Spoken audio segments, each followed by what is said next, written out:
Hello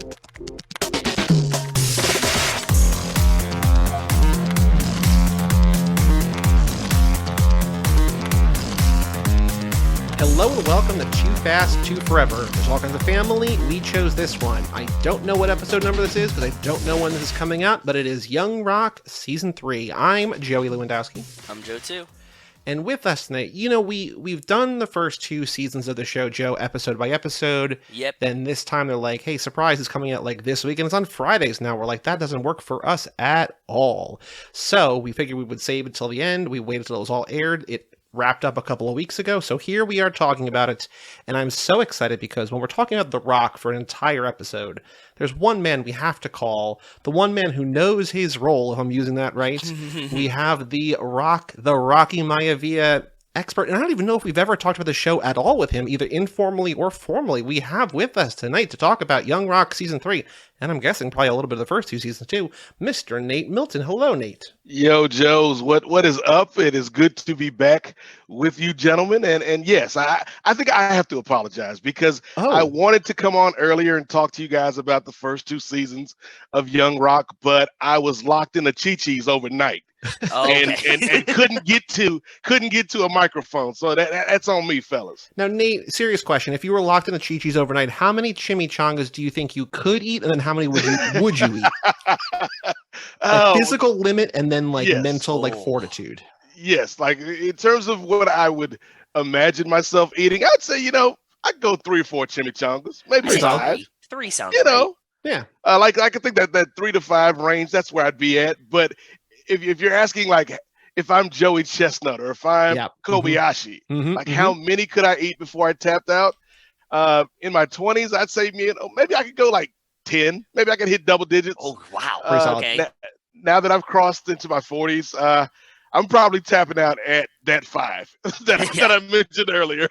That episode was fun because it reminded me of Willy's Wonderland, the Nicolas Cage movie where he's a janitor, in a sort of Chuck E. Cheese-like thing, and he's just, playing video games, cleaning the place, and so they're cleaning the place, playing video games, and also frying some ice cream and stuff, right? So pretty solid stuff. So Nate, what is your history? Did you watch all 3 seasons when they aired? Did you catch up? Did you binge them? I know that you love The Rock. I'm not sure if you've talked about this show on your show at all, but what's your history so far with Young Rock, the first 3 seasons?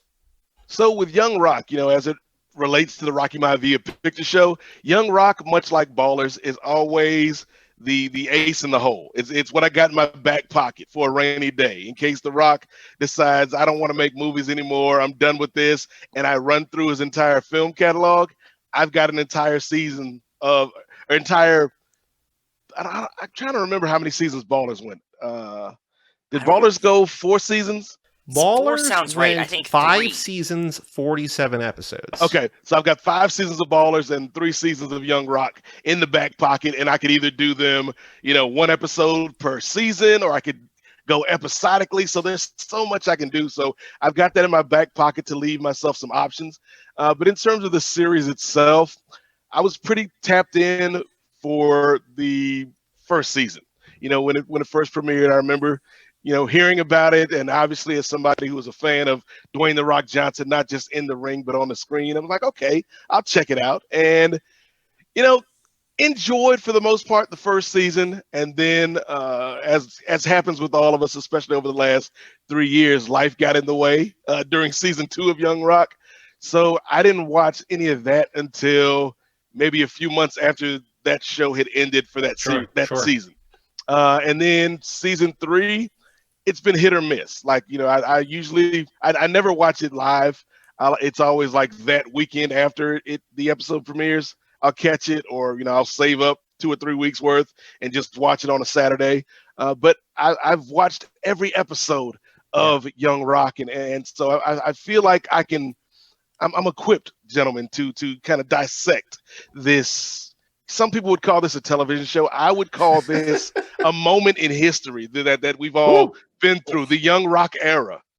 And I think this season in particular is a moment in history that it's depicting that we all kind of remember as well, right? Like, this is what they've Yeah. been inching toward, and this is like, it's him starting to act, it's him in the Attitude Era, it's all these things that, like, we knew about him playing in Miami, but, like, we didn't really know him as a Miami football player just after the fact. But here, like, we're old enough to know these things, and they're recreating moments from our lives, basically.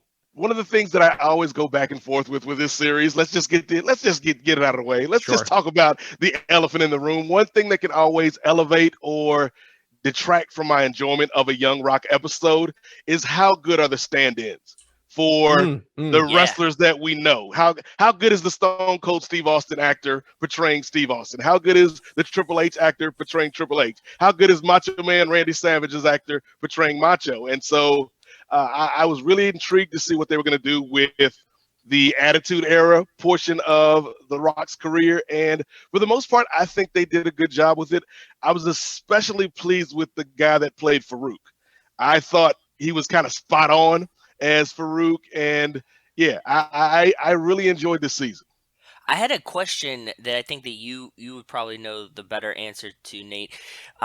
When we had like recently, well, like not recently, but like a while ago, we had restarted what they considered the Attitude Era, and like watching those Raws, and like the Attitude Era began right as he changes from Rocky Maivia to like joining the Nation of Domination and things like that, right? So like there was like a few Raws at the beginning of that I swear that I remember him being Rocky Maivia with the blue costume that we think of, like those kind of pictures. Is that right?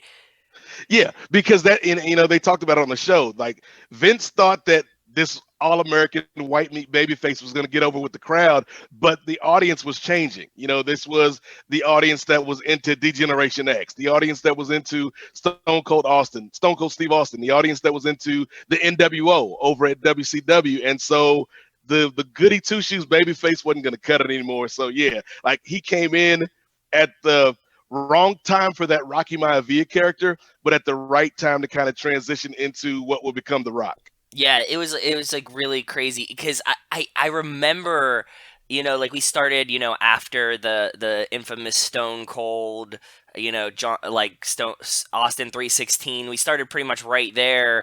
I remember watching the promo where The Rock comes out with the Nation of Domination and like cuts the like, I was the youngest Intercontinental Champion and like, you guys give me no respect, and like did the whole thing that, in the show they're like, he went over on time. And like, I remember this, and it felt like weird like if you're watching it just the Raws and you don't have like this kind of like context, it was like, oh man, it's really weird that he just like he just cuts this promo in the middle of the thing, and like, but then you start to see him transition and like go through and become The Rock, and that was really cool to see. But yeah, it was just like interesting as I was watching it. I was like, oh yeah, I forgot that like it had happened, and it just like, it was right at that turn that he's right there, and it's crazy to think about. And the crowd legitimately hated him. Like, they rejected him. Like, I was glad that they put it in the show, because one of the lasting memories of Dwayne at that time is, he's out here trying to be this all-American babyface, and not only are the people chanting Rocky sucks, but people are saying die Rocky die. And so that they had that in the show, I thought that was a nice touch. So now, Joe, I know you and I were talking about this a little bit today on and off. I know this sort of scratches your itch of like pleasant show to watch, but what did you think of season 3 overall and compared to the first 2 seasons of Young Rock? I like it. I think it carries along where it left off. I mean, now that we're 3 seasons deep in this, the only thing that I'm like teetering on is like this a vanity project, because we talked like about I wrote that I wrote those exact words down. Because like we talked about like in some of the other 2 seasons, like they don't always paint him in a great light. This season's particularly, he like was a really big hero of his own story type situation. Yep. So I was like there's like a lot of things I was like, did he actually do this, or is this like the version he's telling us? Like I don't know. I like it because like the story's great, and I like the actors in it, and like it's gentle and very easy to watch. So I did enjoy it. I would watch more of it. I wonder if they're going to make a 4th season. Like, I have nothing bad as of right now, as of today, March 27th, when we're recording, it has not been canceled or renewed yet. So we're still in limbo. So I want to get that out now. We don't know. No one knows. They have not made a decision one way or the other. Because it's set up like, again, that we could get another season. I think they did a good job of kind of wrapping things up, but also leaving things open-ended. Hmm. But to your point about, is this a vanity project? Short answer is yes, Yeah. because as much as I love The Rock, one of the things about him that you'll notice if you watch a lot of what he does, and I did an episode where we covered all of the times Rock hosted Saturday Night Live. Brian Mann, a former WWE writer, he joined me for that episode, and we were talking about just how Dwayne has this ability to just walk that fine line between being a guy that's kind of cocky and lovable and being overbearing. So I think with The Rock, there's always this balance between I'm earnest and I'm trying to tell you what I want you to hear, and I do want to have a good message and teach folks lessons through my life story, but also I'm going to build up the mythology of Dwayne The Rock Johnson along the It's way. true. And Yeah. I think, there's a reason why the framework of this show was Randall Park is this interviewer interviewing Dwayne Johnson, presidential candidate, because he wants that in the back of your mind, not Right. for now, but maybe 20 years from now, 10 years from now, you're like, you know what? I actually could see Dwayne Johnson as a presidential candidate for a viable party. There's something about the first two seasons where he's struggling both the flashbacks and he ultimately loses the presidency, where it's like, oh, things are not always rosy. And then this season, it's just like, hey, remember when I took the world by storm and became everybody's favorite guy? Let's relive that. And then Yes. remember when I wasn't president, but I saved the day again? And then also, by the way, I'm going to start my own country. It's like, what the fuck are you doing? Like, what is going on? And like, I think that the first two seasons did a much better job of like, things are going well and then something happens and like he has to learn a lesson or things like go back. But this is like things go well. It's like, all right, SNL called. And I'm like, okay, here he's going to bomb SNL. It's like, nope, SNL went great. They love him. I'm just like, come on, guy. Like, what is going? Like, I get that you are immensely talented and beloved and successful, but like, there were more than one episode in here where I'm just like, guy, you can't only be bragging about how good your life is. Like, you got to like throw something. Like, there's no conflict in any of these episodes down the stretch. Like, things are just going well. It's like, hey, remember when we got evicted again? Well, guess what? I bought my parents a house. It's like, okay, yeah, like you were a self-made man. It's fun to watch, but I'm like, dude, have some stakes. I don't know what is going. It's wild. I think that's why Rocky Johnson is probably my favorite character in the series, because he's the guy that has these consequences. He's the guy that is fallible. He's the guy that is trying to do right by his family, but his ego or his pride always gets in the way. And the actor that plays Rocky Johnson does a great job of kind of capturing the real person that was Soul Man Rocky Johnson, but also just making him feel believable. And I think that's why that Chi-Chi's episode that I referenced earlier might be my favorite this season, because it's just a thought. We're not talking about WrestleMania. We're not talking about movies. We're not talking about, running for president. It's just a father and a son, and the father that's hurt his son. And we're going to work in this now defunct restaurant chain and be honest with each other and eat chimichangas. And I really enjoyed that. That episode was definitely my favorite too, Nate. I pretty much like finished the end of that episode, went outside, called my dad, like didn't tell him I was watching this, but it's just one of those like feelings. I was like, oh man, like like it just like tugged at my heartstrings, like having that moment as someone who spends a lot of time working with my dad when I'm with him. That it was like, oh, this is like I think this is what he sees as like a cool, touching moment. Not to get too deep into the psyche of Dwayne, but I feel like it took time for him to come to this actualization of his dad on screen.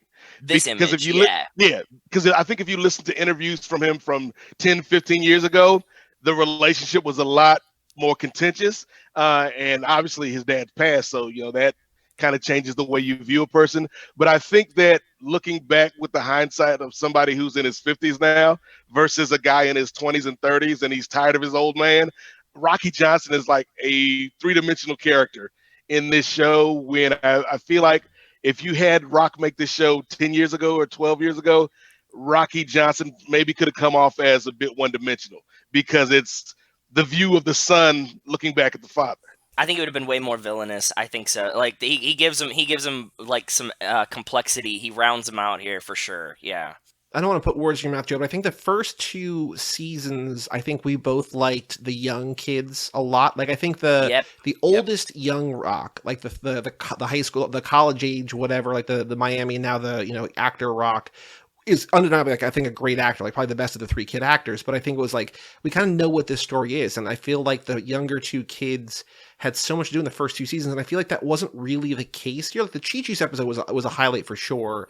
But at one point, young, like the littlest Rock, Little Dewey, is like working out, and then he does like a bench press, and he sits up and he's Middle Dewey. I'm like, oh no, like Dewey loses his kid forever. Yeah, and like he comes back. Like I had a moment where I'm just like, you can't think those can't be all your childhood stories, right? Like, if this is the end of the show, then like I would it would make sense. But I was just like, but he comes back at the end. But I like bouncing between the 3, and I felt like this season was so heavy on the oldest Dewey because like that's what most of his life is still to tell. And I get where that's coming from, but I just think that like those younger kids, and I think to your point, Nate, like there's so much good Rocky stuff when he's younger that like those really shine too. And I feel like this season was kind of lacking, like not that those stories were bad, there just wasn't enough to my taste where like I got to see those kids. I think all 3 young Deweys, young Rocks, are all really, really good at either being the Rock or just being like characters. And I felt like we spent so much time on his growth from Dewey to Dwayne to the Rock that it's like, I kind of get that. I wish that because I felt like that feels more like a show, like a vanity project for the Rock. The younger stuff feels just kind of like a wholesome family sitcom with like a little bit of like this is like a people of a different culture than normally gets depicted on TV. And that feels a little bit more just like less of a reminder of what you're watching and more of this actually is a kind of a pleasant, fun show. There's like 3 different shows in this one show.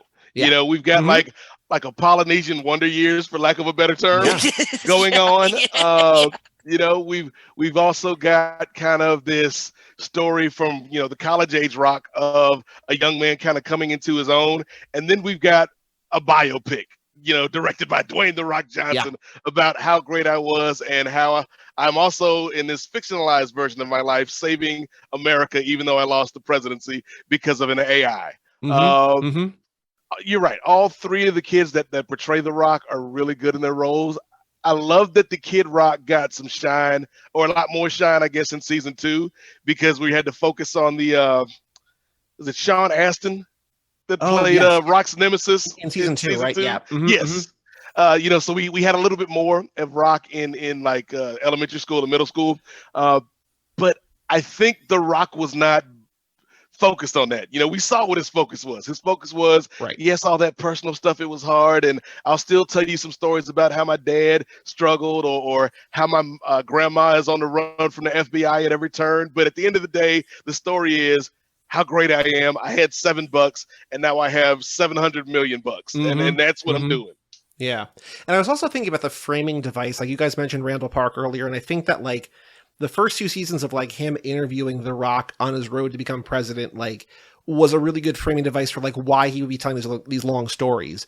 But then you remove like he tags along to write this story that he never winds up writing because The Rock is successful. But I'm just thinking like, he's just talking to this prime minister about how great his life was. I'm like, if you think about like the reality of like, and she's also his biggest fan ever, and has like all of his like posters in her like house.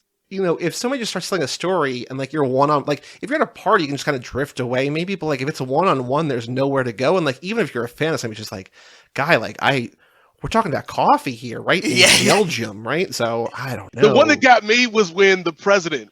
I forget which episode it was. Yeah. The president calls Dwayne "The Rock" Johnson to help out with this coffee issue, and Rock's like, "Well, I've got a story that can illustrate how we can come to some sort of solution in this problem," and we launch into a story that The Rock is telling President Taft to, whether you voted for him or not, he's a busy man. He's the president, and he's sitting here for 20 minutes listening to Dwayne "The Rock" Johnson tell this story that ultimately loops around to something he could have said in 5 minutes. Right. Like, he's not charging hourly, but, lawyers charge out. Like, this is the guy with the highest hourly rate of anyone on the planet. And The Rock's like, let me tell you a 22-minute story about a time I stole a Snickers bar. It's like, guy, like, just what's your point of the story here? So there's two wrestling things that I'm not super familiar with, but I want to get your guys' take on it. Number one, so there was that guy in the middle of the season, Chad Frost. So the internet has basically decoded that was Shawn Michaels, maybe like this like anagram, alias, whatever. Ooh, I was gonna ask who we thought that was because I wasn't sure, and I figured based on like the injury and stuff that Nate might know, is it Shawn Michaels? Yeah, to me, that's who I read it as. Okay. So the gist is that there's like he's like Nate was saying earlier, they're bringing back like there's Hulk and there's Triple H and there's Stone Cold. And there's all these actors like doing like these impressions and whatever. And then there's a guy named Chad Frost, and like I think he's talking to the Prime Minister of Belgium. She's like, "Wait, I don't recognize that name." He's like, "You'll see why in a second." And like because the guy's like an asshole and like dicks him over or whatever. And so I was just Googling, I don't remember what I was Googling, but I saw that, I like clicked on that. And so Chad Frost is apparently shown. So did they beef in real life? Do they have like public feuds or like what's the history there? So nothing public, but Shawn Michaels, before he found God, was notorious for just kind of being a jerk backstage and being a guy that was kind of looking out for number one or his clique, which was like Triple H, Kevin Nash, Sean Waltman, who was X-Pac, like those cats. And so he was, if you weren't part of his crew, he was not somebody who was very accommodating, at least according to the stories at that time, particularly somebody who he would probably look at Dwayne and look at as, like, I've been in here putting in the work, and who's this kid coming in trying to take my spot? Because I think the show does frame it really well as like, they don't hate that you're on the rise. What they hate is that when you're on the rise, someone else has to fall, right? And so they're not begrudging your success. They're begrudging the fact that your success means they're going to get less spotlight or less money or less attention or whatever. So I think that makes sense. But it is funny that the show is even like, hold on, wait, I don't know who this guy is. And then it's like, oh, that's why you kept it a secret. I wouldn't even have caught it if they glassed over it because It didn't, like, for me, like, even watching the Attitude Era, like, I was like, oh, maybe this guy existed, like, and I just forgot about him, like, I was young, like, whatever, like, if they wouldn't have made a point to, like, flip it and point it out and be like, that's not a real guy, who do you think this is like, then... The other wrestling thing I wanted to point out, and this is someone I know the name of, but I don't know anything about her, but Becky Lynch plays Cyndi Lauper, who I know her songs. I don't really know what her accent. I would imagine it's got to be relatively true to life because it's an insane choice if it's not. She's not at all. She's what? She's like Scottish. Well, no. I'm saying like what Cyndi Lauper sounds like. Yeah. I know. She sounds dead on Cyndi. Okay, Cyndi Lauper does the like dermatology commercials now or something. Yes. I watch nothing with commercials. I know you don't. But if you I am so far removed from that world. I get it. Yeah. But like, what did you guys think of? Because I know the name Becky Lynch because I think she's one of the bigger stars of today-ish, right? But like, what did you guys think of her as just not even playing herself, not even really playing a wrestler, just playing like a celebrity? This was one of like Rachel's favorite parts, and she was actually looking forward to watching it because Rachel's a big fan of Becky Lynch in modern wrestling. And when she found out she was like gonna be Cyndi Lauper reading, background news or whatever, she was really stoked for it. And I think that those were really fun. You could see that Becky Lynch was having fun playing Cyndi Lauper. It was like very conveyed like through the screen. So for me, I was like, yeah, I'm sold. That's awesome. Becky Lynch is cool. It's all good by me. Yeah, I enjoyed Becky Lynch's cameo with Cyndi Lauper. I was impressed by the accent work because, like that is not how she sounds in real life at all. But yeah, it was a cool little Easter egg. Like if you're a fan of the current product, Becky Lynch is easily one of the top 2 or 3 women in the WWE, and you could argue she's in the top 5 in terms of star power, period, for the performers that they have on the roster. And so it was cool seeing her. Were there other modern, current, real wrestlers playing other characters, or was she the only one? Because I looked her up, so I was like, I don't know who this person is, and I recognize the name. Like I don't know what she looks like, and now I'm just like thinking of her as she looking like this, like weird kind of Cyndi Lauper through the years. But like I was like, I wonder who this actor is. And I was like, oh, I know that name. But were there other current or recent wrestlers who were just regular other characters on the show, or is it mostly just actors playing wrestlers? I'm sure there would have had to have been, but nobody to the level of Becky Lynch, because we would have known. But I think for the most part, yes, it's just actors playing wrestlers to varying degrees of success. Right. In this season, though, I really thought, like in the early couple episodes, whoever is playing Vince McMahon looks a lot like Shane McMahon. That's Adam Ray. He's a comedian. He's pretty funny. Yeah, like I was like, oh man, like just like the whole like demeanor, but even like facially, he looked like Shane McMahon, who's Yeah. Vince's son, and I was like, damn, they casted him really well looks wise. Like it's really crazy to see. I also feel like playing Vin. I mean, I'm sure that a lot of these, people have like, Hulk Hogan being one of them, have like very sort of checkered, difficult past to portray. But Vince McMahon, especially like currently, like in the last like couple of months, has a very, Yeah. heavy thing to portray. So like, there's a lot going on there, and like he's portrayed like charismatically, but also like, oh, this guy's kind of just out for himself, right? Like it's a sort of a new, like, I think the Adam Ray performance there is good because it's like I get why this guy is successful, and also still like I believe that he wants the best for The Rock, but also Yeah. he more so wants it for The Rock because it's going to be good for him too, right? So like I think that's all coming across. I think it's a good, well written and well performed. I agree. And yes, if you know anything about Vince McMahon, the person, yes, complicated at best is how I would describe Yeah. Vincent Kennedy McMahon. But I think not only credit to the actor for the performance, but also I feel like for Dwayne "The Rock" Johnson, because on the one hand, this is the guy who like literally kind of picked you out of the bunch, Put you on, yeah, he did. put you on, changed your life by signing you to his company. But I'm sure they butted heads from time to time. And I'm sure Vince is not the easiest person to work with in business. And then when you hear some of the personal things in this man's life, it's kind of like, eh. So I thought the show did a good job of showing how important Vince was to Dwayne's career, but without kind of glorifying him. Do we know if Vince in the WWE is in on this? I think we talked about it before. Like, are they like part of the production company or something like that, Joey? Do you know any of? I'm looking at IMDb right now. That's a good question. Like, because it feels like this could almost come out of like the WWE studios, right? Like in a way, like somehow playing with the Rock studios. Well, if nothing else, they have to have like full, like they have deep clearance to show all this stuff, and they're not like, oh yeah, it's the WWG, like they're showing like the real names and the real things. Like, if nothing else, this is like the best ever promotion for like the way that he was saying. You being on SNL is the best promotion for, WWF of all time. Like, this show is like, hey, wrestling is super fun. You should watch wrestling. Like, that's like the whole, like, not the point of the show, but like what the show is doing. Yeah. Like, if you're a fan of The Rock, like now you want to go back and rewatch the wrestling or watch new wrestling or anything like that. Yes, I agree. So that's why I was thinking, like, is Vince making a cut on this essentially? Yeah, I don't know if they're directly involved outside of, yes, there's licensing things and there's, like, yeah, you just can't, put WWF tag team belts on the screen and not get the okay. Again, going back to Dwayne's relationship with Vince and with the company, a company that, he's got family members to this day that still work in the WWE. One of my favorite little kind of blink and you'll miss it moments from, I think it might have been season 2 or it might have been this season, was when they're all watching the pay-per-view at the Johnson household and Cousin Joe is over and he's just this little annoying, precocious kid that wants Dwayne to wrestle with him. And he's like, Dwayne, acknowledge me. And Joe is Roman Reigns, who is the like current, like for the last 5 years, he's probably been the biggest star in the WWE. And so I thought that was cool. But yeah, getting back to my original point, before I went down the Joe Anoa'i rabbit hole, Rock would not want to portray this company in anything less than a flattering light. Like, he's not going to sugarcoat things, but I think he wants the company to look good because ultimately it makes him look good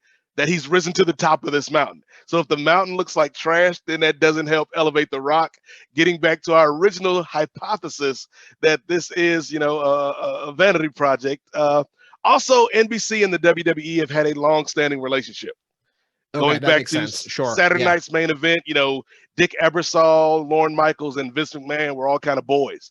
Like, I don't think it's an explicit like partnership, but I think both Rock and NBC are like, we're not gonna go out of our way to misrepresent the WWE. Well, that also is true of like everything The Rock does. Like, aside from his feud with Vin Diesel, it feels like he's like, I don't want to piss anybody off because I want to be loved by everyone. And I just want to be, I don't want to close any doors unnecessarily. I want to He leave is every a door open, product. right? How many seasons do we have to wait until we get Rock telling Randall Park a story from his past that relates to his feud with Vin Diesel? So Dude, we're I'm so hyped for that. That's one of the main reasons why I'm begging for more. Like, we're getting to a point. Like, if we stop that he's about to be an actor, like we have to be real fucking close Right. for it, right? So we're like in 2002, 2003, I think, right? Because SNL's 2000 and Scorpion King comes out like Scorpion 03-ish, right? So we're inching there. So the Fast and the Furious as a concept exists in the Young Rock universe. Like, people in this world have seen the first, the Fast and the Furious. We're just 8 or 9 years away from Fast 5, but another, because it does feel like they, to use a Fast and Furious phrase, hit the nos here and sort of accelerate things. Because we're like, oh, like I wonder if they're going to do like a bunch of like him just as a wrestler, and then like they do kind of, then like, all right, but here's him as an actor. It's like, let's get into the good stuff or whatever. You know what I mean? Mhm. So I think we were trying to figure out what they would do, and they kind of raced through it. So maybe one more, maybe two. I don't know. I also did look, and I couldn't find anything. The only thing I found was from a year ago. But as of a year ago, Vince McMahon had not even seen the show, because somebody asked him. I think it was a Pat McAfee, Joe, to your fandom, and they're like, you've been portrayed in the first couple seasons a couple times. Have you seen that? And he's like, no, I might watch it someday though. So like even a year ago, he hadn't seen it. So I would imagine, or is that just spin the lowest level of the lie pyramid? Well, so I would say that even if he had not seen it, if he had a financial stake in it, he'd be like, oh yeah, I love it, it's great. Like, there's no reason to be like, fair. There's no reason for him to say, I haven't seen it, because that's giving people the right to like, oh, I haven't seen it. Like, it's, if Vince didn't see it, I don't have to see it. But if Vince is like, yeah, man, it's a great show, even if he's lying about that, if he's making money, he's gonna be like, oh yeah, I love that show, man. That's so good. It's such a great portrayal. Everybody, you don't watch it? This is the greatest show we've ever seen. Yeah. Yeah. So I would guess he has no financial stake. He's also not listed on IMDb, so I don't know. Okay. I did not know. Have you seen the episode of that 70s show where he plays his dad, Nate? Did you know about that at all, Joe? Like, that was a cool. Or the Star Trek. I wanted to ask you about all these things. The Star Trek one, that the Net was a TV show. Yeah. I didn't even know the Net had a TV show at any point. Neither did I. It was always kind of weird at that time period, because The Rock was big, but he was wrestling big. Right. Yeah. He wasn't what he would become later. And so he was pigeonholed. So on Voyager, he played a wrestler. On that 70s show, he played his dad. And so, yeah, I remember vividly watching those episodes, because the WWE television at the time would hype it up. Like, sure. Yeah, okay, that makes sense. I remember this. Yeah, they cross promoted, Joey. Like, they would be like, like, you'll see The Rock this Thursday on whatever and stuff like that. So they would do this a lot, and yeah, it worked well, man. Obviously, like, even as they say in the show, like, I remember watching things that they were in, like, and even if you like rewatch the old Raws and stuff like that, like, you'll see the like banners and promos that like are still like, it's crazy to think about. Yeah. What I think this season kind of feels like, is around that time, like in the sort of the back half, is that it almost feels like a swan song for other characters. Like, they're showing, I think they're either building out or narrowing in, and I'm not sure what it is, but they're like, here's some background on Andre the Giant, here's some background on the High Chief, and like, here's all these characters, and I feel like either they're like, say goodbye, like, we're giving them a full episode almost because we want you to say goodbye to them, or we're going to bring them even bigger in next year, and we're going to show you. I'm not sure which way it's going yet, but it almost feels like if it is closing in, they'd be like, all right, next season is only going to be about the 3 different Deweys in the past and his parents and his grandma, and that's it. Like, it feels like they could be, or it's like, hey, this is the entire The Rock universe. And even if we like, I can't tell how it's going, but it felt like there was a lot of time spent with the High Chief filming a movie with a James Bond movie with Sean Connery. That one, the other episode that you brought up, like the Patterson episode, there was like Pat Patterson, Andre the Giant kind of origin stories one. It felt weird, and I'm with you. I couldn't tell if it was like, I don't have anything else that I want to put in, or I'm saving stuff for another season, and this is kind of filler, or like if you're saying goodbye to them, or what. You're right. I couldn't put where I think it's placed. Yeah, I think when it comes to the question of where do we go if we do get season 4, I feel like they are kind of tightening things up, but that also gives space to maybe focus on other characters that Dwayne has had a relationship with in this time period. That post-Attitude era, kind of going into Hollywood, and maybe we'll get a guy playing John Cena, showing up in season 4. But I think when it comes to like specifically High Chief and Andre, it makes sense just due to the acceleration of the story Sure. that Yep. if we're focusing on Attitude Era Rock and Movie Rock for most of this season, we're not going to get a lot of those guys because unfortunately they were not around, Right. during that time period. In terms of Pat Patterson, like I think again, these wrestlers are on different levels of portrayals, I would say. But I've always enjoyed the Pat Patterson actor. I think he does a good job portraying Pat Patterson. And Pat was somebody who was with the WWE for a long time, even beyond the Attitude Era. So we could get, little drop-ins here and there from Pat. I think Dwayne is kind of trying to focus on what he wants us to focus on, Right. which is the movies. That's why we're here, ladies and gentlemen, because of the movies. movies. So I'm like the season finale of Young Rock season 4. If we do get it, I'm sure it's going to be him sitting down in an office at Warner Brothers. I got a great idea for this movie about this hero called Black Adam. I was going to say this. I was going to say this. Wait, so I think I could see it ending in a way like where he's at NBC Universal and just like, I got a great idea for a TV show. Young Rock. Oh, Joe, you might have blown the whole thing up. So here's a question. So it feels like, again, unclear if there's going to be more show or not. Yes. If we had to guess, will there be 0, 1, or more than one season of the show to come? What do you like? Not what you want, but what you think. Do you think that there's more story? Because it ends with like I might not be president, but I said this earlier, but I want to reemphasize it because it's insane. I might start my own country is like the last line of the season. I'm just like, what?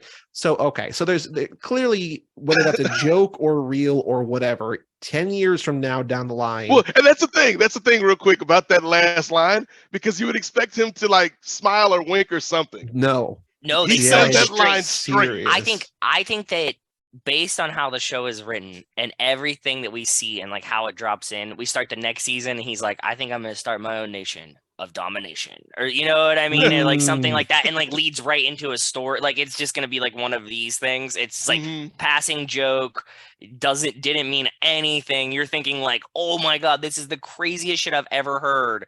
And it's just like, oh no, he was just like, to be fair, we don't know what the geopolitical state of the world is in 2032, gentlemen. Other than we have a coffee shortage, which is what this entire season is about. That the president sends the Rock to the fictional country of Belgium, spelled. Yes. I had to Google this. on the coffee shop. GJELGHIUGHM, Belgium, like Belgium, but spelled wild. And is to go over there to convince their prime minister to do a coffee treaty to provide the United States with coffee so that President Taft can have his affogato. That's what the season is about. Like, it's about The Rock, but like that's the through line, that he's trying to solve the coffee crisis. Yes. So anyway, there's clearly more show if they want to tell more show because of the new country. Do you think there will be more? Do you think they have more planned? And will it go past one more season if there is more? I think The Rock has ideas for more, but to be completely honest with how the promo went for this season, I think that this was the last season. Do we have any idea how well it did in the ratings this season? I can look it up because I think the issue, to your point, Nate, was that like it moved to Friday night and just like I'll watch it over the weekend. Like I don't care because like who's watching TV unless you're like 8 years old and you're at home with your parents and like let's find something we can all watch.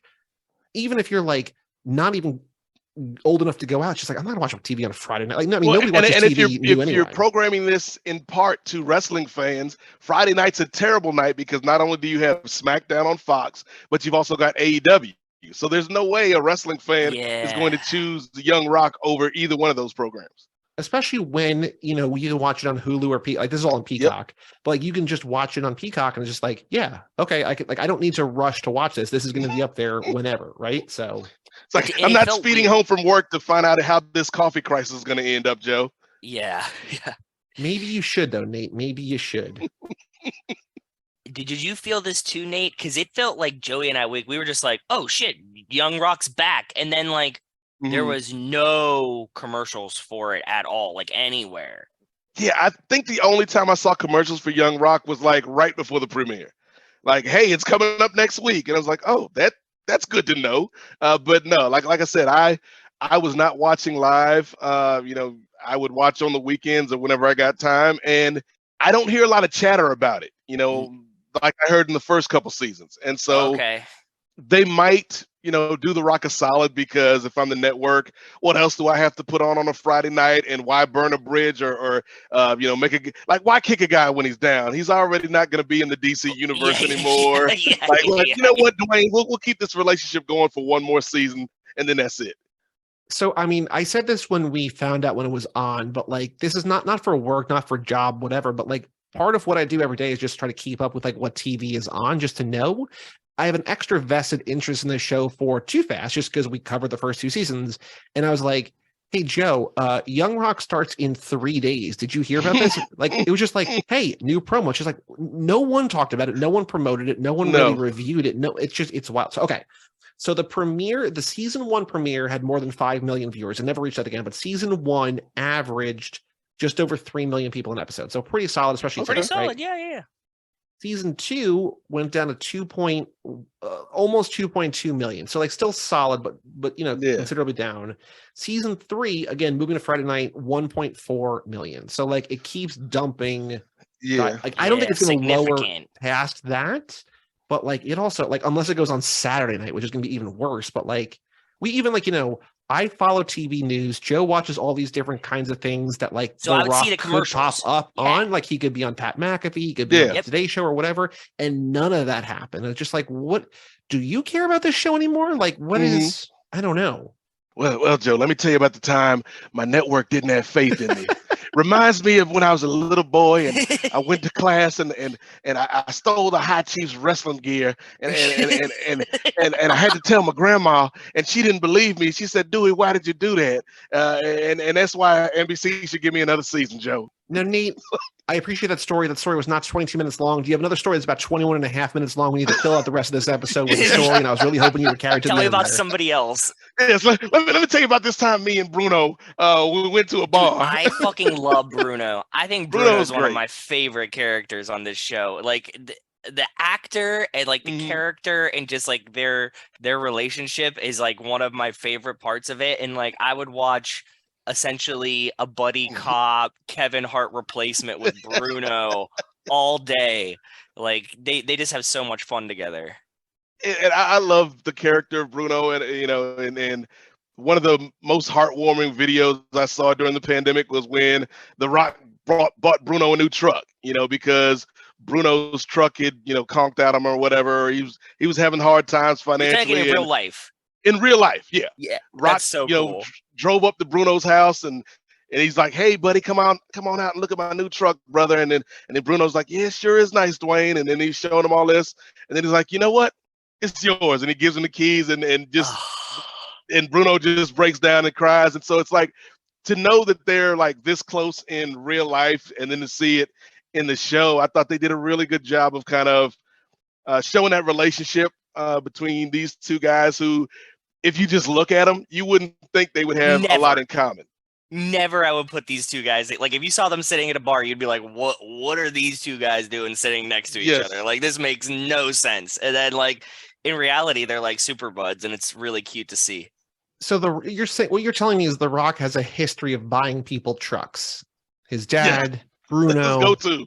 Probably other people in his back pocket, like Nate Saban, the Young Rock episodes. The Rock just has a truck on deck that he can give to somebody at all times. Okay, so here's a follow-up question to my question before. Do you want more of this show? I would watch a ton of this show. Like, keep fucking making it. I don't know where he's gonna go with it, but like, I definitely do, because for our interest, I at least want him to start to get into the Fast and the Furious shit. Like, give me a fake Vin Diesel on the show. I want to see who plays him. That will be hilarious, because like, other than Vince McMahon, I don't think a lot of these guys look like the guy. So like, sometimes I'm doing a little bit of like mental juggling to figure out who it is when they first pop up. So to that point, to me, someone who like just like barely like doesn't really know, like I'm like, oh, I can tell that's Stone Cold. I don't really know what Stone Cold looks like other than like bald with a vest. So I'm like, that's good enough for me. So I feel like the more you know, probably the worse it might be. Yeah. But like for a very casual, like, oh, Stone Cold, that's pretty cool. It's like, all right. I feel like that's because I didn't want. See, you just sparked something in my brain, and I don't mean this as a disparagement against the actor, because I think the actor's doing the best with what he's been given. Yeah. But every time Macho Man is on the screen, it's so distracting because it's like I get what you're doing, but if you remember the real Macho Man Randy Savage, like the Stone Cold guy, I think the Stone Cold guy is a pretty good comp. Ron Simmons is a pretty good comp. I think the guy that was playing Jeff Jarrett during the Memphis episodes is a pretty good comp, but there's guys like the guy that played Mick Foley and the guy that played Macho and the guy that plays Hogan. Like they're doing their best, but it's like I know too much to accept you as Randy Savage. I think what's also weird about these like real portrayals is that like they get the extra meta where they're talking about the movies that they were in, and like he's like, what if that ceiling is just another floor? And he's talking about all these like movies. He's like, I even did No Holds Barred. It's like, dude, like why are you shitting on a movie that you weren't even like? That's a weird. But then there's another episode that ends with like the prime minister being like, all those people who didn't like Baywatch, I respectfully disagree. It's like, dude, let it go. Baywatch is not a good movie. You don't have to defend Baywatch like 5 years later. Like we love Baywatch, we love Zeph. Like you don't have to make a joke about like those critics. Like that's gonna set up, Joe, to your point. Black Adam. Oh, remember when that movie changed the world? It's like it didn't, but in this universe, it might have. Yes. I had a question for you. Mm-hmm. Was the Christmas special your favorite episode of this season? It was not. It was because actually. We know you love Christmas. So I wrote down a couple notes for every episode. Same, and the only one I wrote down for that one called Santa Claus, because they already did a Christmas special. You don't need to do another Christmas special. They did a standalone Young Rock Christmas special. Yes, they did. You don't need they don't do anything the holidays. They're just like, and the entire thing is here like Christmas. The only thing here is just like they learn about the gift of giving gifts. It's just like, okay, like the episode also posits kind of that Santa is real. Because like the slippers appear out of nowhere and like he doesn't tell anybody. The slippers just show up, and then at the end he's just like, make sure you leave tequila out for Dwanta Claus because Dwanta's getting loaded. It's just like, okay, and like the episode ends. It's like, but make sure it's Terramana tequila. Like they don't say that, but they might as well. Why didn't he say it? Just make sure you leave Santa Terramana tequila? Like he should just fucking cut the promo at that point. Like there's got to be something contractual. It's like you can't promote your other stuff directly. Right. You can just be like behind this like Earth tequila. You know what I mean? Like it just you can. I don't know, but yes, no, I did not love. I think the Chi-Chi's one I liked a lot, and I liked. There was one other one that I liked. The one after the Chi-Chi's too, where it's he starts into the Attitude Era, and they open up the Soul Gym. And like it's him learning to deal with his fame, I think was a really good episode. I thought that was really, and then that one goes into the Santa, and I'm just like, number one, we're watching in March. It's weird timing. Number two, you've already done a Christmas episode, and number three, there's no lesson here. It's just like be thoughtful about the gifts you give. Also, what was the thing that he gave the gift of the trip to the Bahamas and the guy wouldn't accept? Like, what was the mankind? Yeah, why didn't he? Like, was there a reason? Like, I felt like they were setting up a reason and they never explained it. I don't think he's just like, I don't like receiving gifts. We all are stupid rich. Like that was like the moral of the because I'm with you, Joey. I thought he was gonna be like, oh, like, and that's when we found out his wife has cancer. You know what I mean, or something like that. And instead, it was just like he's like, nah, I don't really care. Thanks for the coconut. Like, I just like to give gifts to other people. And you're like, okay, but which is funny because Mick Foley also is another big Christmas guy. Like Mick Foley loves Christmas. I guess it's something I never thought about, but yeah, I'm sure that like it makes sense that there's a few wrestlers that really fucking love Christmas. Like that makes sense. It's like something that I wouldn't have thought about, but I'm like, yeah, I guess they really do. And they just like, hey, I like just doing gift shits and like having Christmas parties. I did like seeing College Dewey as the Grinch though. I thought that was pretty fun. Like when they put on the skit for the kids, I thought that was cool. Like the rest of them are just like, there's not like, it felt like we have to do this. Did they? It was also the worst parts of Christmas. Like the whole thing was just like Christmas sucks. Like it's like, oh yeah, any gift you get will be shitty, and then like and like the person that you give it to probably won't like this anyway. So it's like, but like if it's your mom, she'll probably love it. And you're like, okay, that's what the moral of the story was. Like I don't. What did you think about in this season finale where we get the flashback to Dwayne on the phone with the bank guy? Oh, where he's like, I want to buy my mom a house, I and want the to get a guy's like, this loan is to why you buy get my into mama a house. banking. Yeah, like I feel this is part of even little kid Dwayne Johnson has to be mythologized. Has to shine. Yeah, he has to get some shine for sure. Yeah. That's exactly what. Like, to be honest though, like when he did the like, here's the keys to your house thing, I did get a little like tight. Got a little like, oh man, this is a really sweet gesture. But then he had to really hammer it home that like he's been telling them he was gonna do this forever. Yes. Like, okay, like yeah, we get it. Like, you did a really great thing for your parents that didn't have a house for a long time and like did a lot for you, but like through every stage of your life, we had to see you do it. It's like, okay. Yeah, because Like great, it's a great thing. It's an admirable thing. Like Yes, I would 100%. like to be in that position, but Same. we didn't need 3 separate individual reminders of how you told your mother this over the years. Like one would have been sufficient. Yeah, but his mom is like, you've always wanted to buy me a house. Let's flash back to every time that we've already shown you on the show, you saying, let me buy you a house. It's like, Yes. Except the one you forgot that was like the super cute child one. Yeah. Right. Oh, We've got bonus generosity. I did like the banker being like, this is why you get into banking. Because like that was at a one joke. point, I like a 7-year-old kid is going to be like, hey, can you give me a $200,000 loan? And the guy's like, no, you're a kid, but I love this. This is it's like, I was more happy that young Dewey returned because like there was a couple episodes where he wasn't in. And I was like, oh, is he just gone? But they always like to bring everybody back for the finale. So and that's why I feel like again, like I'd love it if we got another season, at least one more season of Young Rock. But this felt like if this is it, the stuff at the end in the new house kind of closed the loop on it did. Yep. the family story.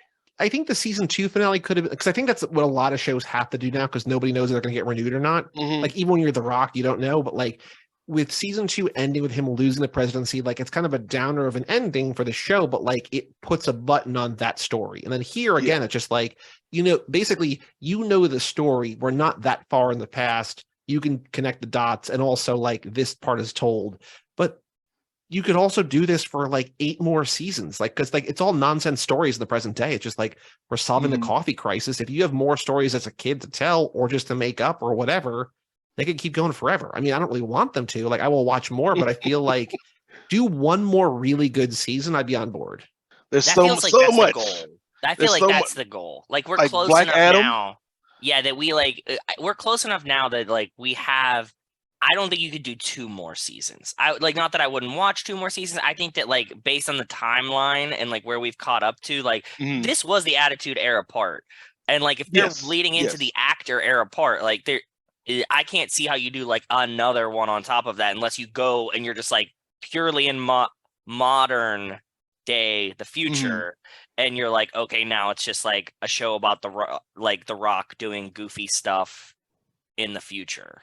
To counterpoint you, though, I feel like there's so much more that needs to be told. We've already addressed the Fast and the Furious. We've already addressed Black Adam. We need an episode specifically where Dwayne "The Rock" Johnson gets a call from Tech-9. They decide to drop the biggest hit of that year, and how that relates to a story about Rocky Johnson and why he shouldn't have done that Saudi Arabia deal for the 10th time in this series. Oh my God, yeah, the Saudi Arabia thing. They did really hammer home the Saudi Arabia thing, huh? Like this, you're right. This is like the 3rd season that it's like, yeah, my dad really fucked that up, and we're like, we know. He told us. Like everybody, your mom, your grandma, like Vince McMahon, everybody told us he really fucked that up. Like, but also, you know what? Things turned out okay. Yeah. Then he got a house. When they were doing the Attitude Era stuff, though, I really, really liked.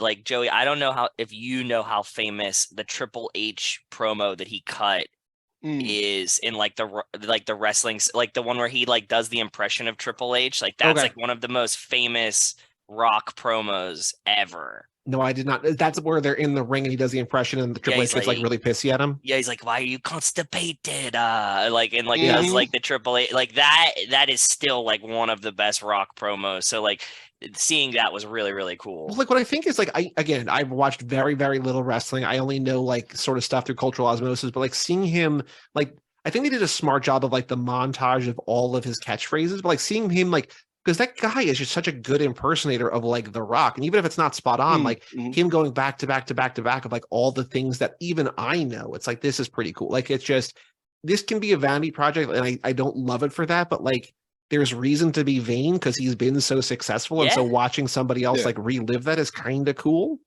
Again, credit to the actor that plays like grown Rock, I guess. Because he's really, really good. Like, if in terms of capturing the look, the mannerisms, the voice, I think he does a great job portraying that era of Dwayne Johnson. I love the montage of the catchphrases. I love the montage of the people's elbow they did in one episode. The evolution. That one was yes. And then, like, again, you talk about that Triple H promo being one of his most famous promos. To me, the image I always have of The Rock is that SmackDown where he's in his street clothes with the dress shoes on and he slides and does the people's elbow. And they were able to get that into the show. I thought that was a neat little touch. But in terms of this story that they've told, I feel like the family stuff is probably my favorite part. The Johnson family. And you've got this multicultural, multi-generational family.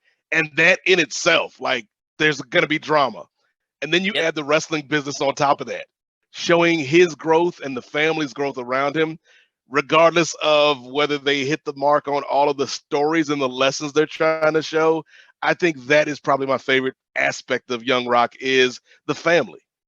His grandma had to be like the coolest fucking lady, right? Like, I think that she would have just been a blast to hang out with. She had to be super cool, super smart. She's running a whole ass wrestling promo herself, like big boss lady energy way back then. Like, that's just awesome down the line. Like, everybody to this day, like, still respects her. Like, just like you said, just smart, just tough. Like controlling all of those egos of all of those wrestlers, like, I think she did a great job like the real Ada, but also this actress portraying Ada. I thought that, like, she's not somebody you want to mess with, but she also much in the same vein of Benny on George Lopez or Annie Potts' character on Young Sheldon. Like, you need that grandmother that's always stirring shit up, and she kind of fits that role. Any other thoughts, any other notes, anything else you want to share about Young Rock season 3? Because before we go, Nate, I want to get your predictions for Fast 10, which is coming up very soon. But anything else you want to say about the 13 episodes in season 3 of Young Rock? It was a journey. It was a journey. We went to Belgium. We went to Belgium. We did. We traveled around the world, gentlemen. We came back. We went to Memphis. But I think Young Rock, is it the best sitcom I've ever seen? Absolutely not. No. But it's kind of that comfort food TV. It's something that can engage you on an emotional and sometimes intellectual level, but not too deeply. Yeah. Like, we don't have to think too deeply into these stories.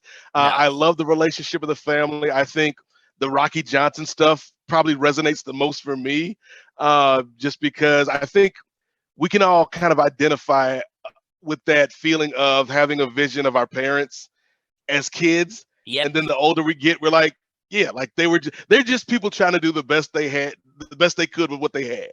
So I love, the relationship with the family. I think I like Danny a lot more than I thought I would in this series. She's great. Yeah. Oh, she doesn't have a lot other than like, aren't I a great wife? Let me help you further your career. Like, her whole thing is like, she's a great businesswoman who like is literally running the XFL and like, is so like they work, even though they're not married anymore, like they're so like the partnership seems to be so strong.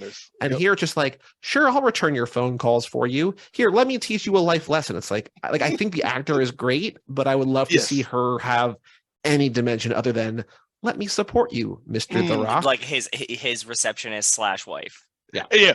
Well, and again, though, she is like executive producer on this joint. Yeah, so that's true. Yeah, she's still a boss lady. It turned out just like his mom. She probably has final say on how she's portrayed on camera. Yeah. Joe, any other thoughts, any other notes about Young Rock?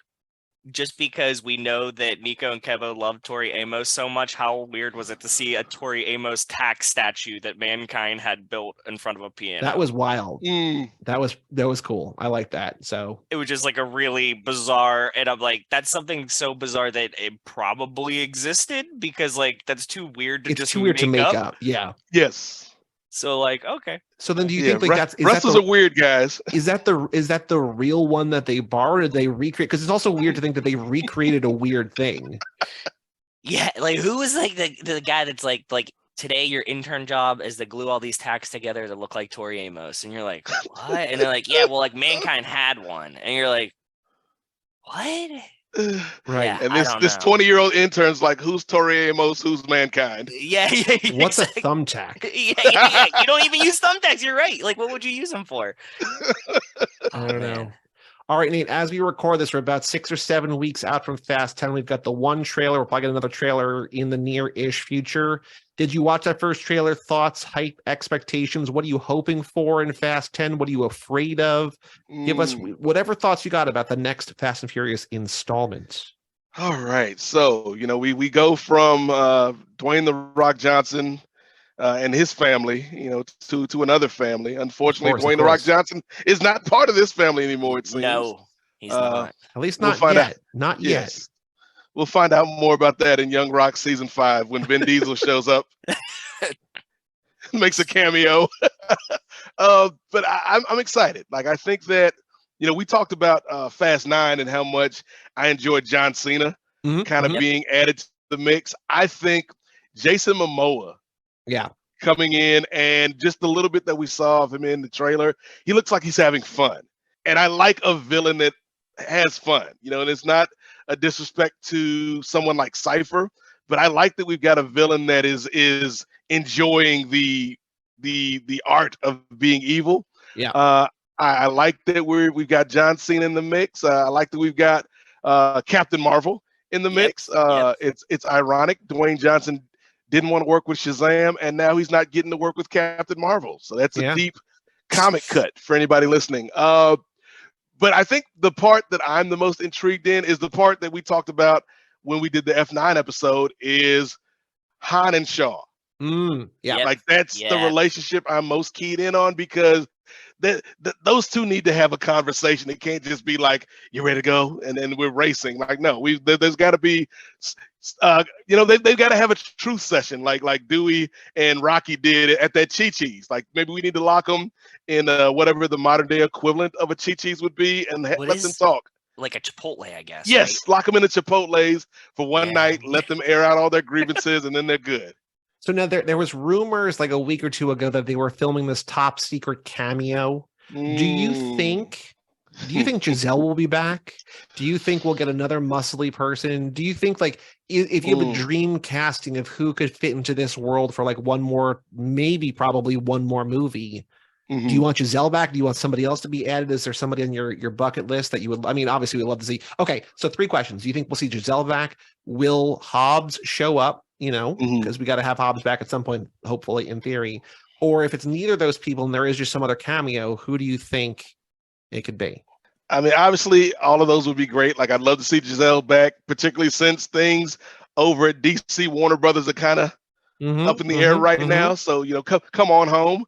I would love it if we got a post credit with Hobbs. Much like I forget the one where so much same where he like saw Letty's picture come through That's the file. The end of 5. Yeah, the end of 5. 5. Yes. Yep. Yes. So I would love if we got a post credit kind of like 5, where Hobbs is doing something, but he's been made aware of what the family was up to during 10. You just see like a rubber stamp come down, and it comes up, and he's like, "Daddy's home." And the stamp is just dripping sweat. Yeah. Yes.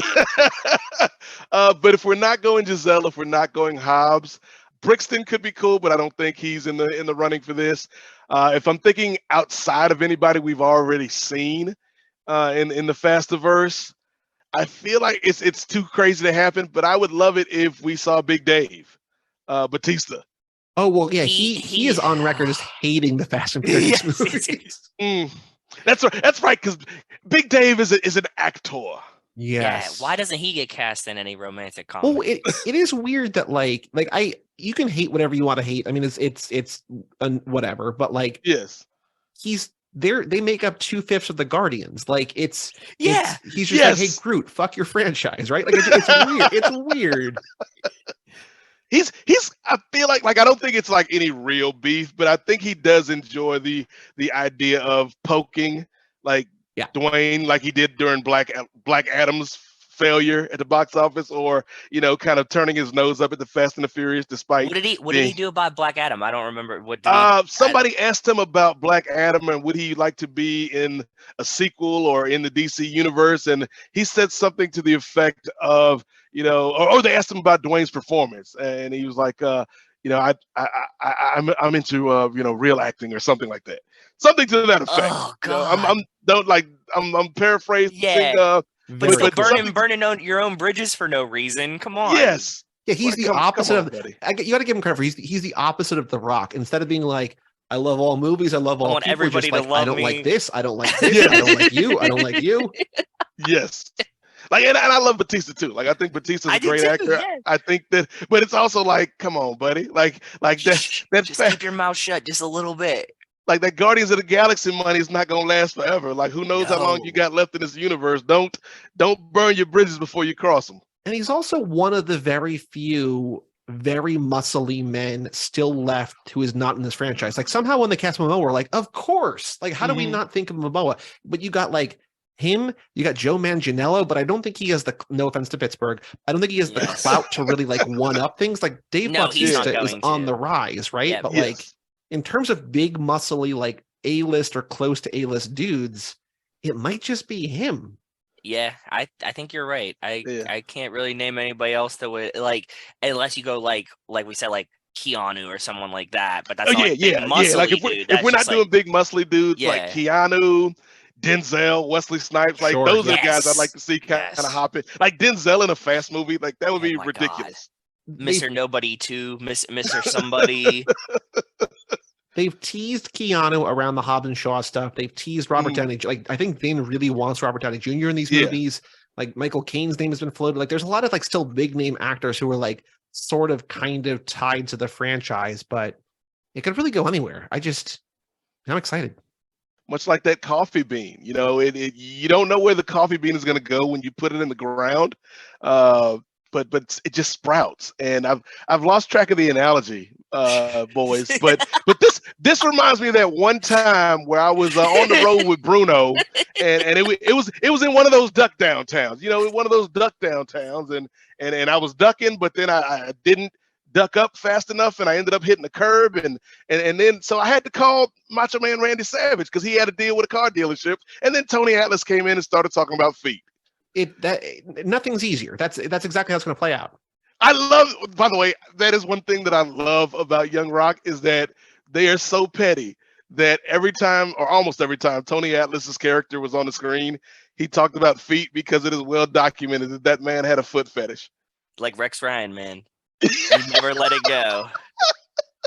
Well, now that we are, Joe, can you give me permission to share screen? Now that we're doing video, I want to show you what, Nate, when you plant, you know what happens when you plant a coffee bean. You get a family tree like this. The most artistic 2 leaves and a question saddest. Mark. Yeah, Samantha Hobbs, Luke Hobbs, question mark. Oh, that's what all. She didn't give herself enough space here, so she thinks she might have one other relative, but like that's the only space. Well, maybe in that like little circle right there, yeah. but what's weird about it is that like this is not how a family tree works. Like it's supposed to. Like, she's supposed to branch off of him.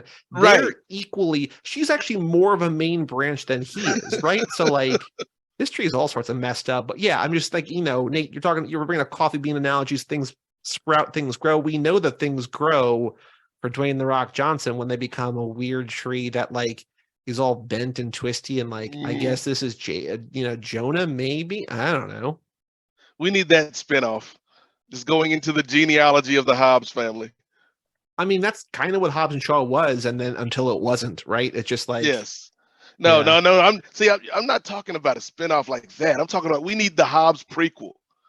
Oh, yes. We need like a Finding Your Roots for Lucas Rebecca Hobbs, and we can get the kid that played Grown Up Rock to play Young Hobbs. Yeah. And that's the title of the movie right there, boys. Young Hobbs. We did it. Young Hobbs, just like Young Sheldon. Nate, what would you like to plug? What do you got going on? Any podcast actively releasing? What should the people seek out, find out, hunt out for you, or, just Twitter, whatever. What you got going on? Oh, well, again, it's always great to catch up with you guys and talk about all things Fast and Furious or Dwayne "The Rock" Johnson or wrestling or what was the number one song in 2005 on the Billboard charts. Always great to spend time with you fellas. But other than promoting season 3 of The Young Rock, available now on Peacock, streaming for free. Which honestly, I was going to say doesn't need your promotion, but I think does need your promotion. So thank you It for your really service. does. It really might need We have it. done more promotion for season 3 of Young Rock on this podcast than the entirety of NBC Universal. I think so. I think we might have, yeah. Got a lot on the plate because WrestleMania is around the corner. WrestleMania is a week from now at the time of recording. So the Kings of Sport, which is my main podcast home, we'll be doing WrestleMania coverage. You can find that at kingsofsport.com. We also have a Patreon, patreon.com/the Kings of Sport. $5 gets you in the door. So if you're subscribed to the Too Fast, Too Forever Patreon, which you should be, like Nate is. He puts like his money Nate where his is. mouth yes, is. like I am, much like The Rock. I'm a giver. I don't give out trucks, but I give out Patreon subscriptions. But cross that street a quarter mile at a time and sign up for the Kings of Sport Patreon. Over 200 hours of content on there, audio and video, sports, politics, pop culture, wrestling, movie reviews, a bunch of stuff on there that I'm sure folks will like. The other thing I'll promote is Post Wrestling, which is where you can find the Rocky Maivia picture show, which the Joes have been on multiple times. Yes, sir. The Joes are like my Bruno. I always they're not Greatest on compliment ever. they're not on every episode, but when I'm in a jam, I call on Bruno, and the Joes show up. But in addition to the Rocky Maivia picture show, which is a film podcast about Dwayne "The Rock" Johnson's movies, we have the NWA podcast, which is the Nubian Wrestling Advocates. Our WrestleMania preview is up by the time you're listening to this, and our next episode in April is going to be like the postmortem after WrestleMania. So 2 big shows for the NWA podcast. And then the last thing I'll promote is I am a part of the Multiverse of Color, which was formerly known as DCTV Podcast, but they're broadening out besides the limited scope of DC television, because who the hell knows what Warner Brothers is doing these days For in sure. TV True, or in the yeah. movies. So Andy B., who is the founder of the DC TV podcast, expanded the site. So now we're talking Marvel, we're talking DC, we're talking movies like Everything Everywhere All at Once, where we've got articles up there, we've got podcasts. And so my podcast that I'm on is the Lituation Room, which is just a show with me, Brittany Monet, Clement Bryant, and Vanessa Shark, 4 black nerds talking about black nerdy stuff. So, check that out. The Lituation Room. We were How on often Twitter. is that? Is that monthly? Is that every other week? Is that every week? It's monthly, but even more honestly, I'm not going to spin it. I'm not Rocky Johnson. It's whenever our 4 busy schedules can line up. I get you. And I'm sure you guys know the struggle sometimes. For everything else, just follow me on Twitter at @8 MOZAIK at Nate Mosaic. And yeah, it's good. It's a good conversation, guys. I feel, like we came together. When the country needed somebody to solve a crisis, Dwayne Johnson stepped in. When the world needed somebody to comprehensively talk about Young Rock season 3, we got on that train with Randall Park, and we stepped up to the plate, boys. Oh, and by the way, Randall Park's been here all night. Nobody likes him for some reason, so we just don't let him talk. So, Yeah. I think that might be low key one of the funniest moments of the season was when Randall Park tried to take over the story and do his own flashback. And Rock is like, "What are you doing?" And so Randall Park is probably too good for this show, but I enjoy having him on there. It's very funny. I think he works well together with The Rock. I feel like sometimes they don't know what to do with his character. Like he just has to be there, so that the story can keep going forward. But them two together is pretty funny. So It is a good. lot. We have a Patreon, toofast2forever.com, and I want to shout out Cassie Wilson, Ben Milliman, Nick Burris, Alex Ellenin, Justin Kleiman, Brian Rodriguez of High School Slumber Party, Wes Hampton, Jerry Robinson, Dan the Duke, Hayden Renato DiDonato, Michael McGann, Lane Middleton, Lindsay Lewandowski, someone named Nate Milton of some podcast called The Kings of Sports, Jason Rainey, Tom Price, Mike Gallier, Josh Buckley of Whole Lot of Wolves, Michael Moser, and Jessica Collins, aka Montez. Thank you all for supporting us over there. If you want to get bonus episodes, if you want to get early access to episodes, toofast2forever.com. We got a store. Very big news. I told Joe, if you go to cageclub.me/shop, doesn't go to a Cage Club shop, just goes to the Too Fast shop because I have control over the redirects, and so that goes there. So cageclub.me/shop if you want that stuff. And come back next time. I'm guessing this will be out in about 10 days. So we might have Babylon not AD to interrupt. next. I'm sorry for Go interrupting. for it. You piqued my interest with the mention of the Too Fast shop. Do you guys sell linen pants at the Too Fast shop? Oh, I White did like leather that pants. moment in this show where they flash to an actual picture of that scene, right? I'm surprised they don't do that more. I want all of the like, and this was what happened. I want them to cut in like the old wrestling. Like I get that you want the actors and stuff like that in it, but like instead of reshooting it, like I feel like they should use more of that. I agree with you. Because it does show that, like, oh no, we're getting the details right? Like this is what really happened. This is how we're recreating it. So. But yeah, no linen pants as far as I know, but we will work on that. I will let you know when we add linen pants to the shop. Yes. Nice. I'm setting up my Google alert now. All white. There we go. Because that just seems like and it even calls it out like I did wear those pants. So, yeah. But thank you for listening. Thank you for subscribing. Thank you for supporting us. If you support us, I'm Joey Lewandowski. I'm Joe too. And that was Nate Milton of the Kings of Sport and the Lituation Room, my new favorite name of a podcast, and we will tell you all about it when we see you again.